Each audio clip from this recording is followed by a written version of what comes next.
the SafetyConnect podcast. Today we have Mr. Mahesh Chandak. He comes with more than 27 years of experience in the safety industry. And currently, Mr. Mahesh Chandak is the head of sustainability, safety, health, and environment at Bayer. And he has a lot of wonderful learnings to share with us and a lot of practical on ground experiences. It's going to be a very interesting conversation with a lot of uh, nuggets of knowledge that we can just take and implement immediately. So, join me and welcome Mr. Mahesh to the Safety Connect podcast. Thank you so much for joining us, and we look forward to our conversation. Thank you, Thanmai. And yes, I look forward to having the conversation. And I think you are 50% right. I won't share a lot of learnings, but I'll share my experiences and hope the audience can derive the learning from that on their own. Yep, absolutely. And today we're going to talk about the role that corporates need to play when it comes to road safety and also what it takes to implement a very successful road safety program. So, first question, right? Why should corporates even care about road safety? No, I think, a very fundamental question and a great first question because I think we need to get this right. And when we talk of corporates, right, every corporate wants to be what we call a responsible corporate citizen. So essentially, corporates need to be responsible. And when we talk of responsibility and we in the field of safety, it should not be that we take care of people only within the four boundaries of our site, wherever we have the factories or the manufacturing. Responsibility is to take care of people since they leave home till they reach home. And hence, corporates have to think of safety of employees beyond the site. And we all know if there is one area where our citizens, our employees can lose lives is on the road. And hence, road safety becomes a very, very fundamental aspect of a corporate who wants to show care and concern for their employees and who is really sincerely in the letter and spirit of safety is trying to influence that behavior. The second reason why corporates should really take a leadership, I would say, in road safety is we have to realize that we are in a developing country where the enforcement is not up to the same standard throughout the country. We see more use of technology, cameras in urban, but in the rural, it is not possible yet. Government machinery is limited, and hence corporates have to step in to fill the shoes of the regulator, not in terms of putting fines, but in terms of improving the road safety culture. And that's something corporates can do from their budget and corporate social responsibility. Last but not the least, every corporate today is not an entity in a silo, it's part of a value chain. And hence, they exert significant influence on the whole value chain. It could be your supplier, it could be your contract labor provider, it could be the warehouse where your finished goods are stored, it could be the distributor dealer who are part of your channel partner, as we call them. And a corporate can influence all of them. And road safety is a topic which actually matters to all these value chain partners. So it's a great way to show leadership in your industry, amongst your value chain partners, and in the society. And I think it's not a responsibility, it's an opportunity, I would say, for corporates. I think you touched upon a very important aspect there because a corporate has such a wide sphere of influence, right? And utilizing that responsibility or opportunity in the right way to bring about those right behaviors, that is really powerful. Now, what does it take for a corporate or a company to roll out a successful road safety program? That's a great question, Thanmai. What it takes to set up a program. And I think when we say a road safety program, normally we think of, oh, let's organize training sessions. Oh, let's just tell our employees it's a policy, to wear a helmet or wear seatbelt. I think it goes beyond that. Any program in an organization can't be based only on a policy or a requirement, and it has to be a robust program. So, based on our experience at Bayer, we have a four-pillar approach, a four-pronged approach to road safety. First and foremost, it begins with ensuring that employees drive a safe vehicle. What are the minimum standards for vehicles which are used for company business? Normally, companies will go by the comfort factor or the power which of the vehicle which they give to employees, but also what are the safety features. And nowadays, I think a lot of evolution has happened. The automobile companies are giving ratings to their vehicles, and you can look at every component of your vehicle's safety features step by step and make sure you are improving on that. So wherever you are, think of how you're going to scale it up. And this can be a great way. I can tell you, for commercial employees or any employee of the organization who drives a lot for company business, the vehicle given to them is almost like a home given to them, and they are very passionate about it. So you can actually retain employees if you give them a comfortable and safe vehicle, which helps them to be safe in the first place. Next comes the driver, right? And that's very, very important. The employee. How is their driving skill? Now, everybody has a license, everybody is knowing how to drive. But as a corporate, you need a differentiated training program. There are new employees who join the organization. There are employees who stay in the organization for years and after some time develop some kind of overconfidence and a feeling that nothing can happen to them. So you need to target both new employees who need induction training and old employees who need refresher training, and they need to be different. You can't tell old employees some basics which they'll say, "Oh, I heard this 15 years ago." You need to talk of behavior. You need to talk of the blind spots for such old colleagues. And lastly, training is one thing. Training is eventually to improve the behavior. But nowadays, technologies like telematics, etc., are available to observe the behavior on a day-to-day basis. I wear a Fitbit and it really tracks my steps, my healthy behaviors, and give me nudges. If 50 minutes I don't get up, it will nudge me that it's time to get up. You've been sitting for 50 minutes. So I think this technology needs to be used, A, to give feedback to the driver, but B, as an organization, make meaningful interventions. What are the areas where our employees need to improve based on the data and the insights from the data? And then you can drive the strategy for the future as to what kind of initiatives you want to do. Every organization and context is different, and technology can help you. Last is culture. I think employee driving safe vehicle, employee being a safe driver, using technology is one part. But as an organization, what is the culture you are propagating? And that's where the visible leadership commitment comes very important. So whether it's a town hall in which the leader is talking of business performance, or whether it is any initiative company does, leader has to step up and talk about road safety.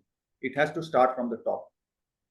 There has to be an open culture where if something goes wrong, things will go wrong. There will be near misses, there will be dents, there will be incidents or collisions, as we call them. But they need to be reported. They need to be reported with openly whose mistake it was, what could be done better, and take actions. It's not about blame game. It's about learning from incidences. And lastly, every program a corporate does, they review. And so you plan, do, check, and act. So you need to review progress from time to time and have a strong advisory team which guides the program.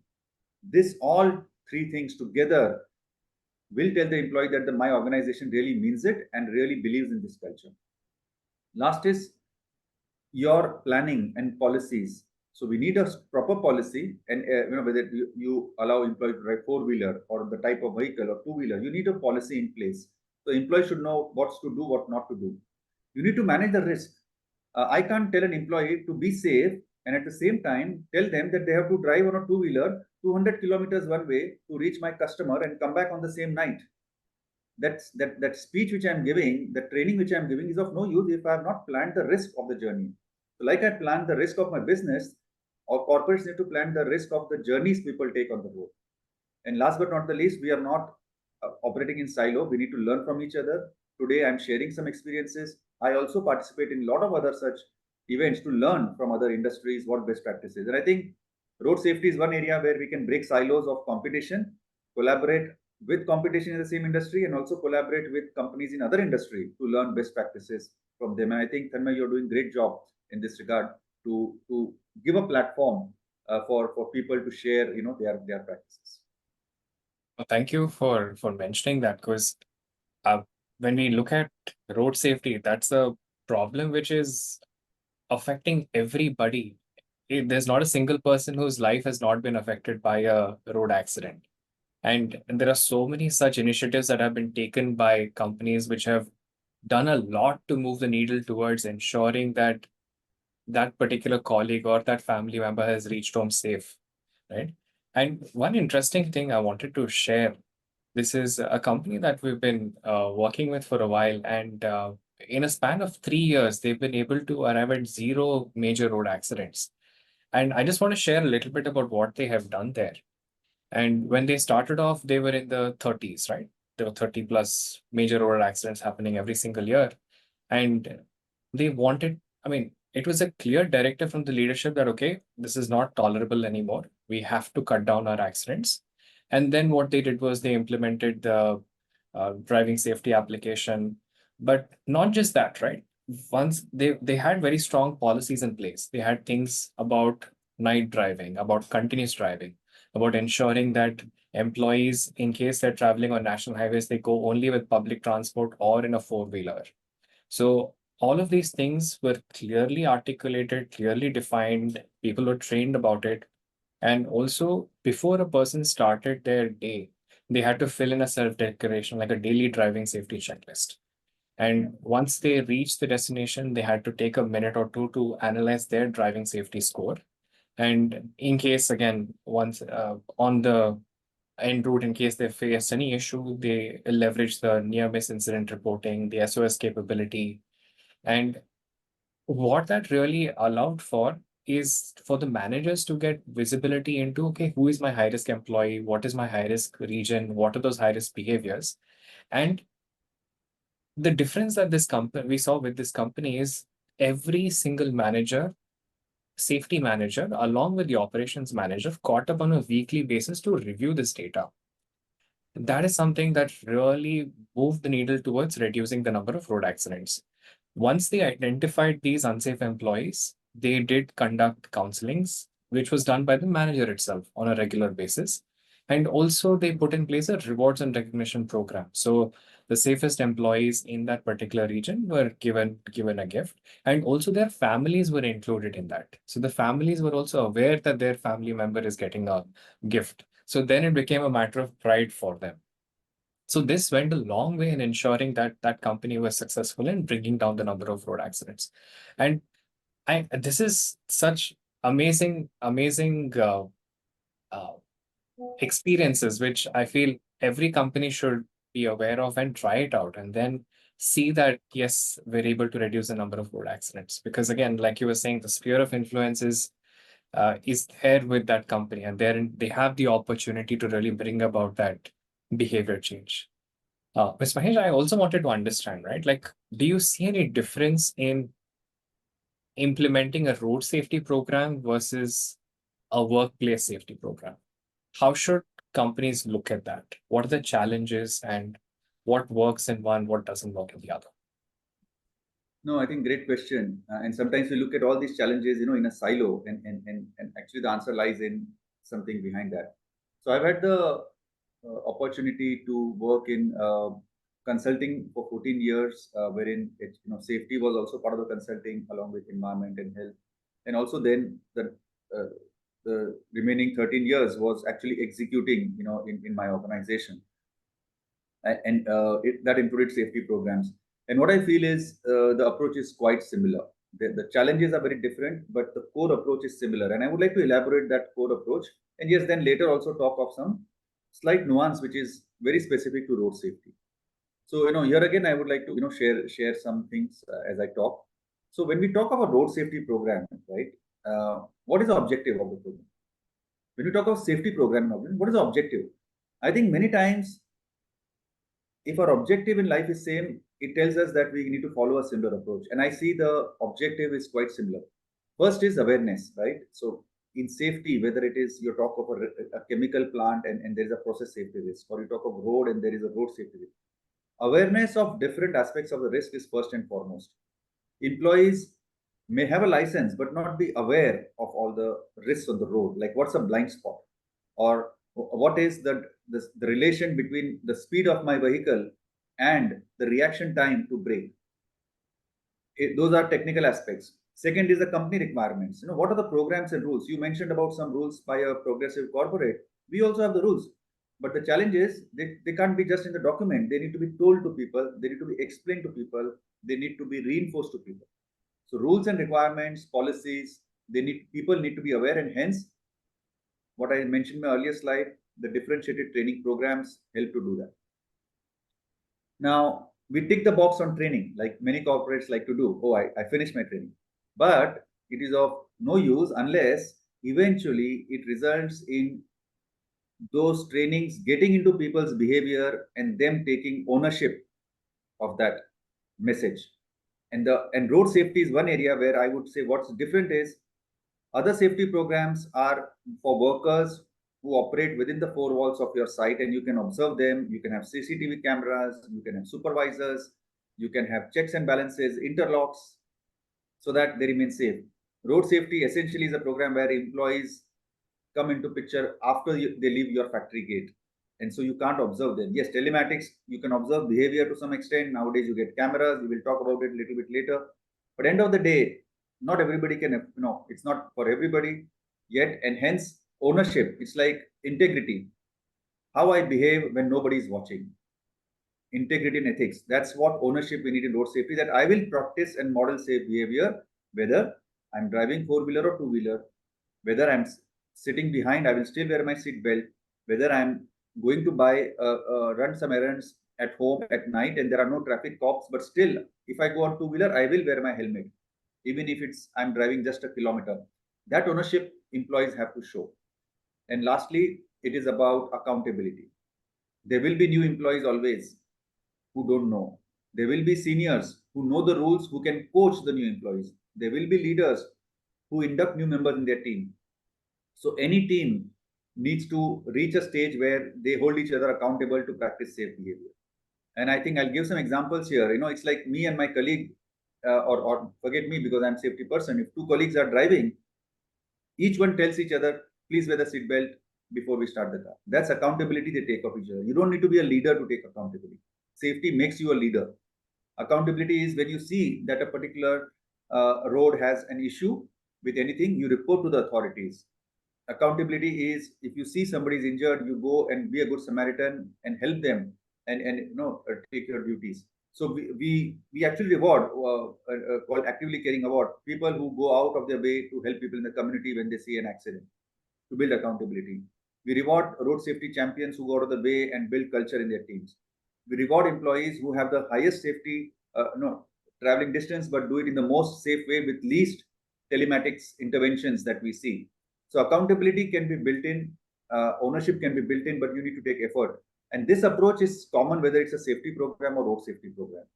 But one thing I feel in all of this, the slight difference is in road safety, the culture becomes very important. And that's something, possibly we can also talk about.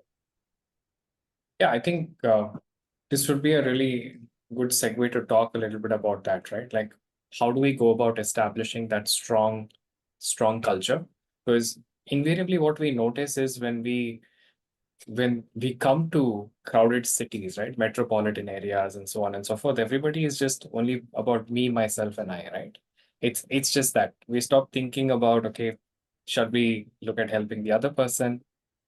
But when we move to the, say, smaller towns, smaller cities, or even the villages, we notice that people are more exhibit a little more compassion.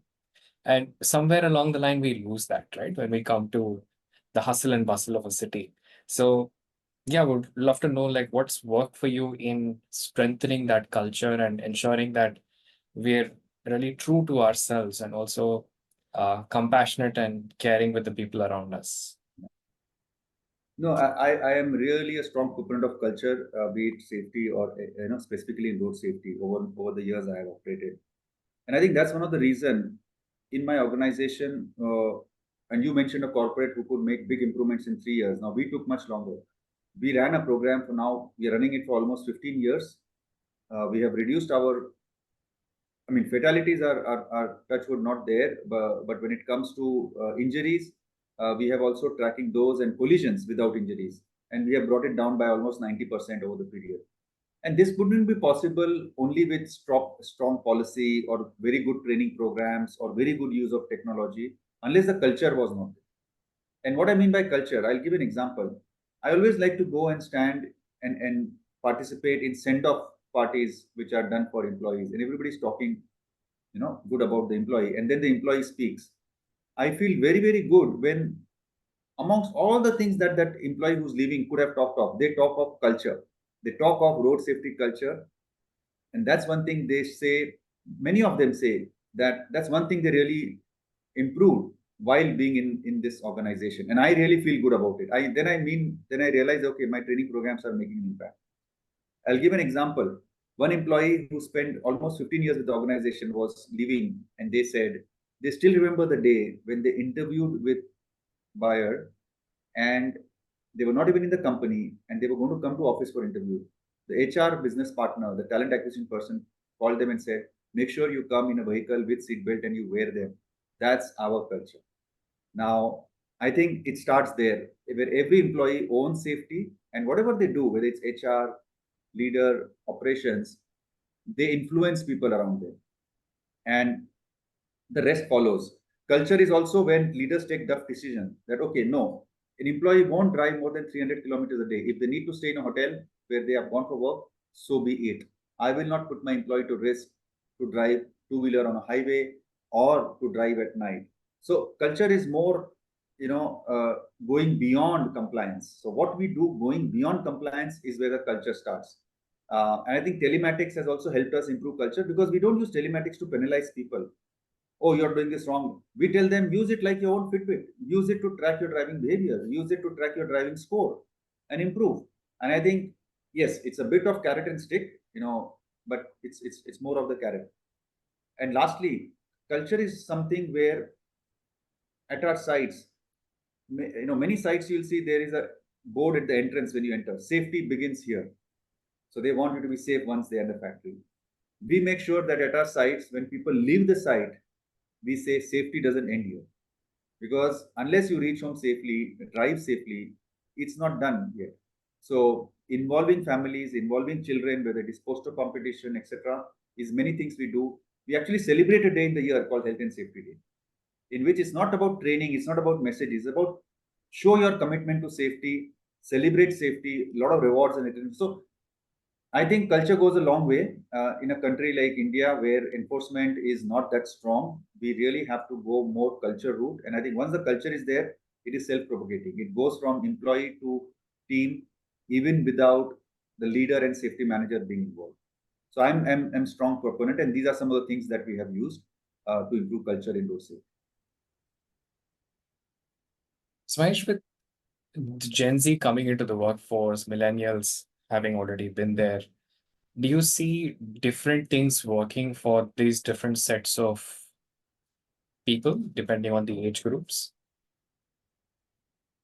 Yes. But before I answer, I think we need to be clear why your question is great, because Gen Z, the younger generation, they are the most impacted because of lack of road safety enforcement culture and accidents. If you see statistics in a developing country like India, or even you go to many low and medium income countries, the age group 16 or 18 to 29, which is your first 5, 10 decade or so of driving, is where most of the fatalities are happening. So it is we are failing our next generation by not having a good road safety mechanism, and they are the ones who are losing lives. So they are a very important target set. And it's not that they lack skill of driving. They don't know how to drive. They don't know the rules.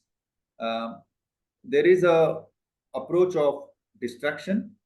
Young generation is using a lot of technology and mobile distraction, aggression, less patience on the road, and so though it is they know how to drive. Yes, our driving license giving mechanism needs to improve, and I'm happy to hear government is taking good steps on that. Now it is much more difficult than earlier, so government is doing their bit.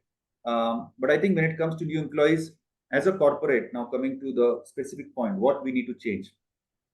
First, our training approach. We can't make people sit in whole day training program and expect them to focus just because we have organized the training. Training nowadays for younger generation has to be in shorter bursts, on demand, using multimedia, so that they can see when they want and they really connect with it. The content has to be making an emotional connect, not just a set of rules and regulations. Gamification, I think, very important. We need to gamify things, whether it is a health initiative or road safety initiative. So like in health, you do step challenge. How many steps I can take in 3 months, and I'm trying to beat Thanmai, and Thanmai is trying to beat me in a very, very positive environment.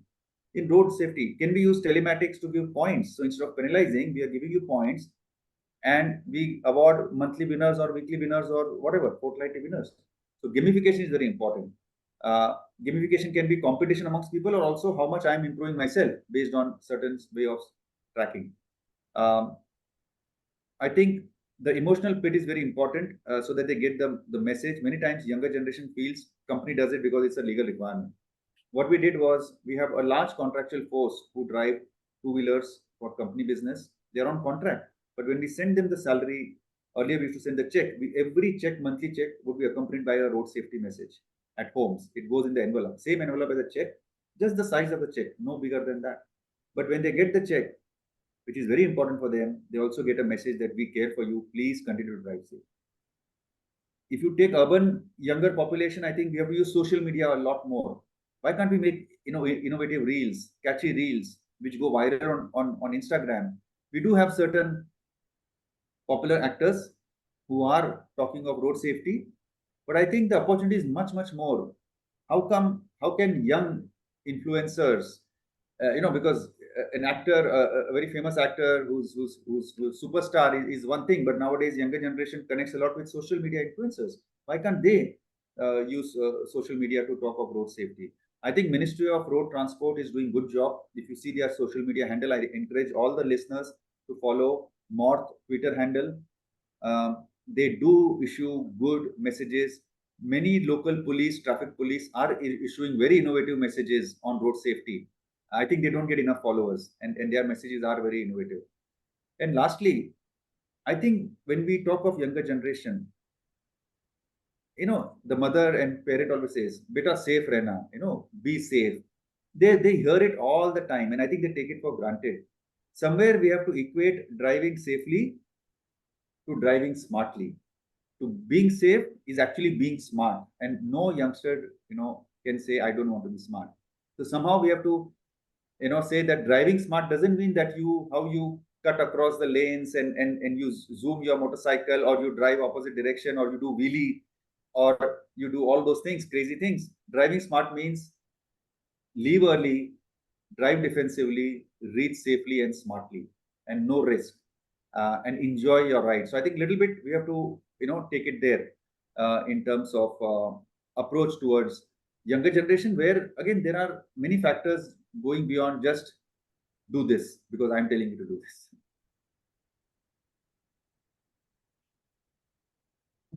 Ms. Mahesh, what do you think in terms of an important aspect that you mentioned was currently bad driving is celebrated, unfortunately, right? Like it's cool to drive in a fast manner, to be rash, but it definitely has to flip, right? It should be cool to drive safe. Yeah. So what do you think is the psychology behind that, and what would it take to change it? Yeah. No, it's a very, very difficult question, and many times I put myself in the shoes of a youngster. I talk to these younger professionals. Uh, how are they thinking, and so on. And based on that, what we realize, one of the things, and I would like to show, again share my screen and show something here. We felt that what I told earlier, right? Organizations really want to show care for their employees. Younger generation, we need to connect with them emotionally. I mean, they are very mature that way. If you talk to a youngster about what they want to do in career, they are so sorted. And so what we are trying to make them is make them feel sorted, right? That's the word they like when they are on the road. And we said to be sorted and be smart on the road, you really need to just take care on the road. And so we are not trying to tell you, how to turn, what is lanes, what are the road signs. I think that's constant learning, and they are responsible enough to do that. What we say is take care on the road. Why? First and foremost, we make them realize that you as a generation are facing a lot of distractions when you drive. There are visual distractions, manual distractions, cognitive distraction. A mobile, right, gives you all these three types of distraction. Visual, if you're trying to read something; manual, if you're trying to fidget and type a message; and cognitive, even if like this person who's put a mobile in the helmet and just listening to a song, maybe cognitively you are distracted. It's just to make them realize, just to nudge them, and hence we have a care model. So we say just concentrate, avoid all the distractions and focus. Focus is very important whether it is your career or you are on the road. So we always try to, again use the mobile, do not disturb. There are focus modes in a mobile which can be used. So we say being smart is knowing those features of your mobile through which you can put a focus mode on, and automatically when you are driving, it comes on automatically. So why are you not using it? Right? So they like to use the features. So it's always we are connecting them to the technology. Non-compliance, not being aware or not complying. We tell them youngsters are aware, but they don't comply because they feel chalta hai. We say always following rule, 100% compliance every time, everywhere. You're doing for yourself. You're not doing for your parents. You're not doing for the traffic police. That is what is being smart. Always following rule is being smart. Aggression. We tell youngsters, you have a lot of energy. Unfortunately, that gets channeled in aggression. And when somebody makes a mistake, you keep honking. You start giving them bad words. Your own driving becomes more rash. Observe that aggression in you. Observe those small signs. I encourage all of you. The next 2, 3 drives you take, observe the number of times you honked, and then see how much percent of that you could have eliminated. You could drive safely such that you don't need to honk. And that slowly conditioning you can do of your mind. So start braking when you see there is an obstacle. Instead of going there and then banging on the brake, oh, please move. Why can't you just relax and enjoy your drive, remain calm, and keep negative emotions at bay? Because I think emotional aspect, mental health aspect are impacting everything that we do, including time we spent on the road. So it's not about lack of skill, it's about realizing these nuances of your emotions and mental health. And last is fatigue. Late night parties, early morning calls, constant time on screen or work or with friends, we get fatigued and we get low energy. Nobody is a superman or a superwoman, even however young we are. So energize yourself, take the breaks, mental break, do some meditation.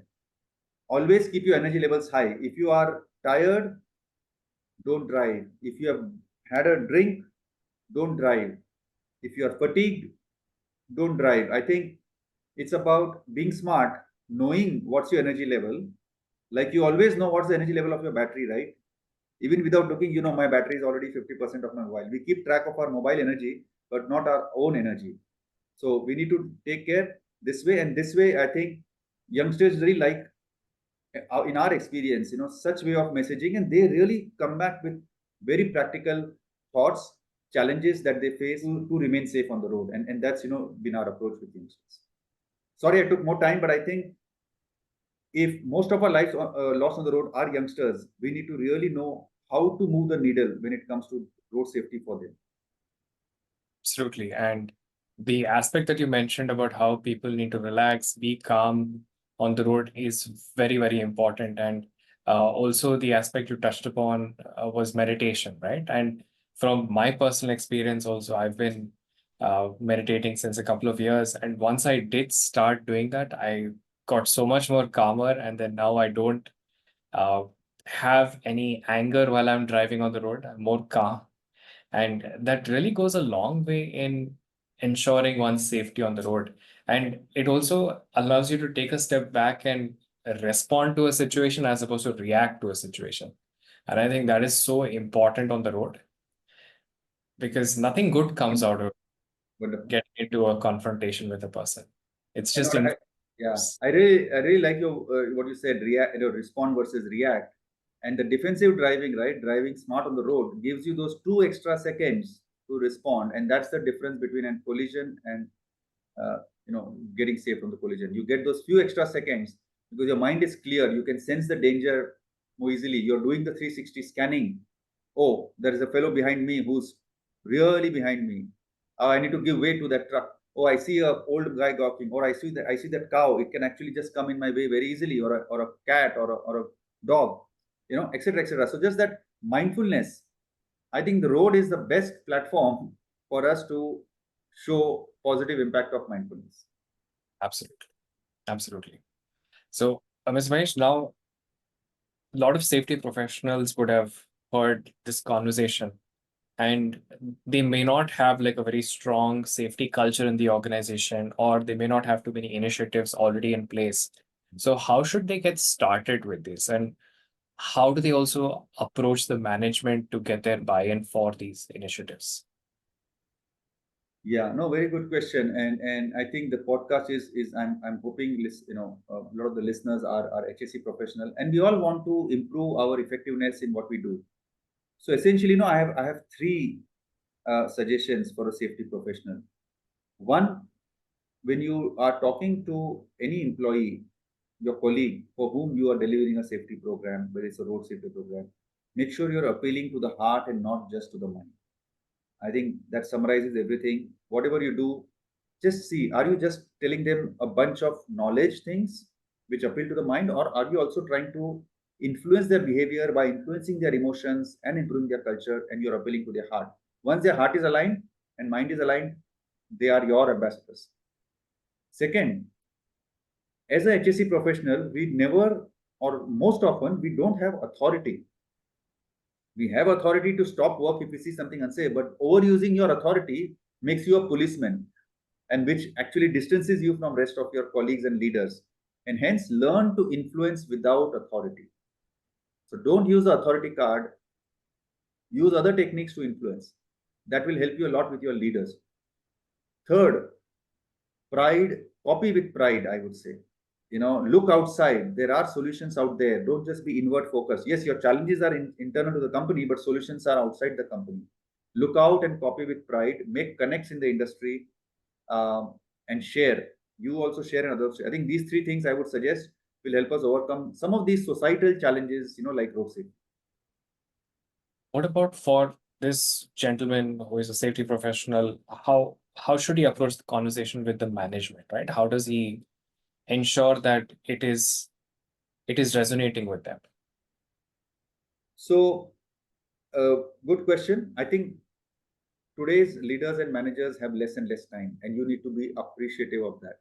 So when you are talking to them on road safety, don't try to show a lot of the data. Don't look into, you don't drive a vehicle by looking into the side mirrors, right? Side mirrors always tell you, or the rear mirror tells you what happened. So don't just show them a lot of statistics and how the year went by, month went by, and do it month after month. They get disconnected with you.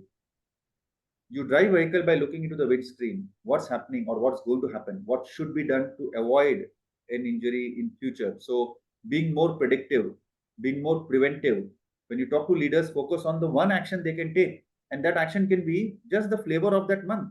So when they go and stand in the next town hall, what is the specific message if they give will help avert some incident which generally happens in that season. So if it's, heat is coming, just tell the leader to focus on heat stress and road safety, not just road safety in isolation. It's about driving in this heat when even a sane person becomes crazy. Our tempers are already so high, our patience is low. So being brief, being future focused, and specific messages which are action oriented, share those with leaders. Rest of the data, statistics, etc., I think is just numbers, and that I believe leaders are a bit disconnected from that. Sometimes we say, oh, my collision in our organization, we measure something called collision per million miles.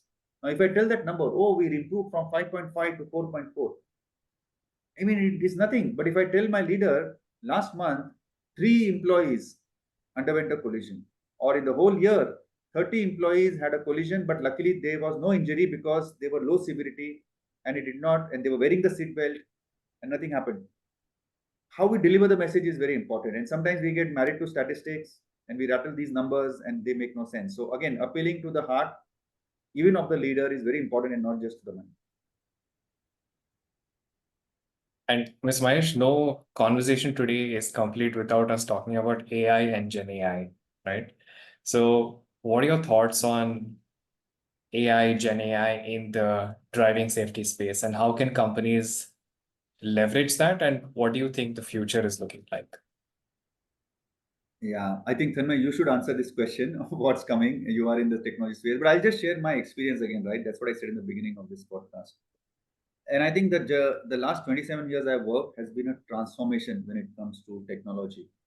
I think I was so fascinated when first time I saw telematics. I think something which can track driver behavior, and but earlier it was device based. Now you have wonderful mobile based, solutions which work equally good.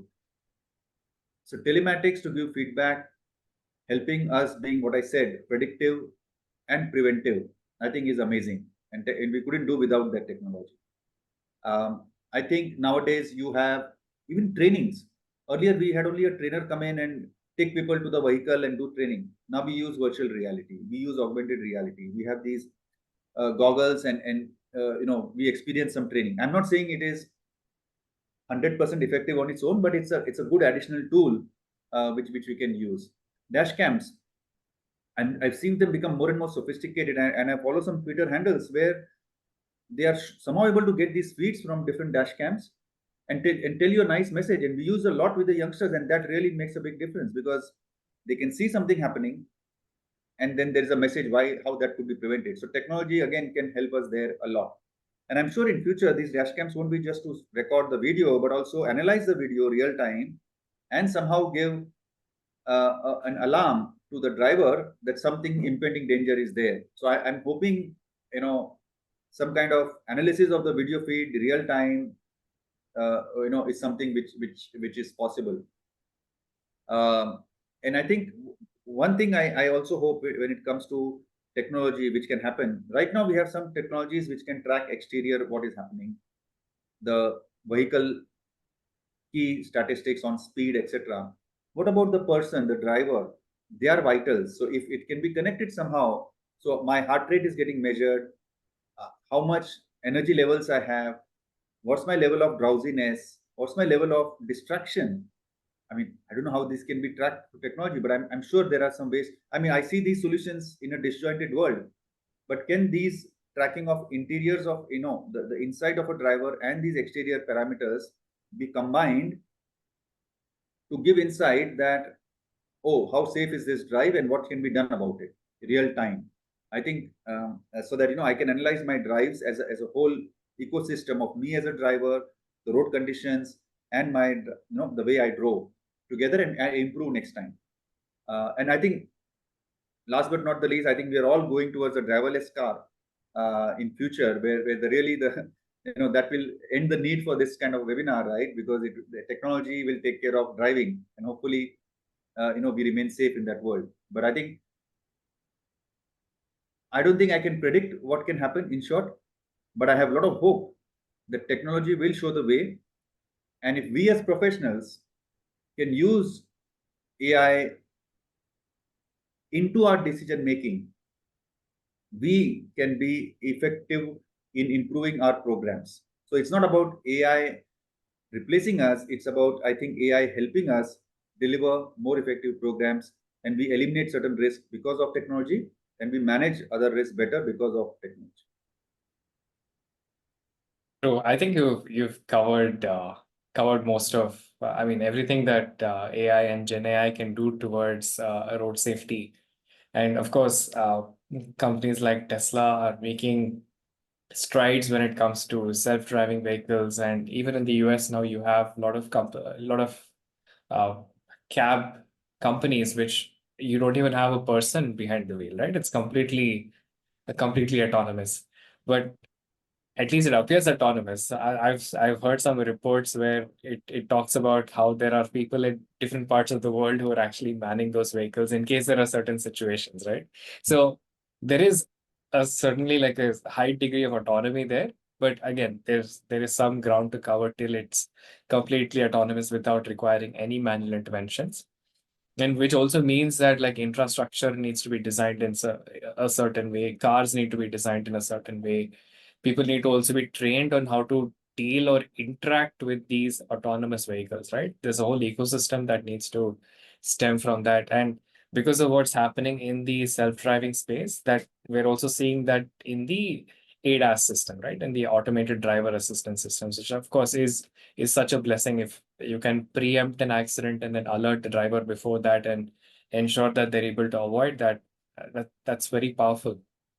And also, these days we have the ability of detecting collisions, right? And when we do detect collisions, as and when they do happen, sometimes we can't avoid it from happening, but ensuring that the workflows around that are also triggered in a very seamless manner, orchestrated in the right way.